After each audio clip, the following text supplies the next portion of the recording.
Scenario B describes a situation where an employer has 3 employees assigned to a departmental project. One of the 3 employees hasn't been putting forth effort into the company. This is concerning because the employee who hasn't been putting in effort has been with the company longer than the other 2 employees. As the manager, it is my responsibility to take effect and address the potential issues promptly and effectively. Ignoring the problem could affect the other 2 employees' productivity, which could cause problems within the project. This can lead to frustration and resentment among the team members, which could delay the completion of the project, so it is important that I address the situation quickly. The first step I would take would be to investigate the problem by reaching out to the employee who isn't putting in the work and try and resolve the problem. The steps I would take to achieve this would be to approach the employee in person and have a sit-down conversation with them to figure out why they haven't been putting in effort towards the company. Rather than making assumptions, I would approach the employee in a professional and respectful manner to keep a healthy work environment. I would ask them open-ended questions so I can figure out why they haven't been putting in effort. Then, based on their response, I would try and figure out a way to help them so they feel more comfortable and want to put more effort into their work. Effective communication is a huge part of not just leadership, but also management.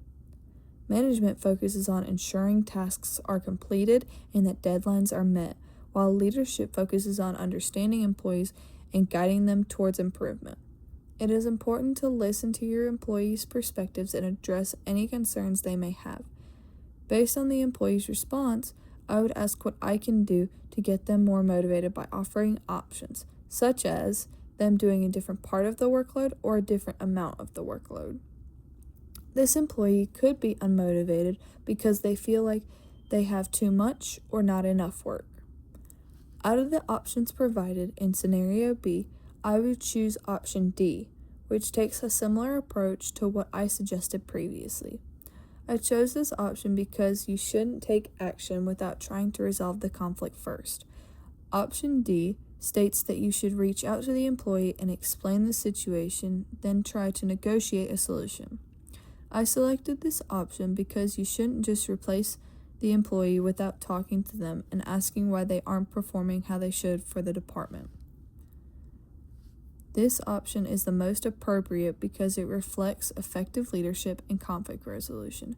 Trying to replace the employee without addressing and understanding the problem could lead to more complicated problems down the road, which is why it's better to try and resolve it now so there are no more complications in the future. By reaching out to the employee and explaining my concerns and negotiating to find a solution, I can work towards improving things within the department, which could make things easier and better for all of my employees.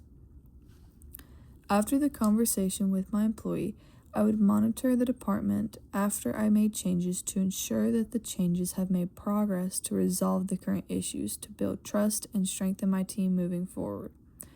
In conclusion, addressing the situation through effective communication and collaboration allows for the problem to be resolved while maintaining a positive work environment.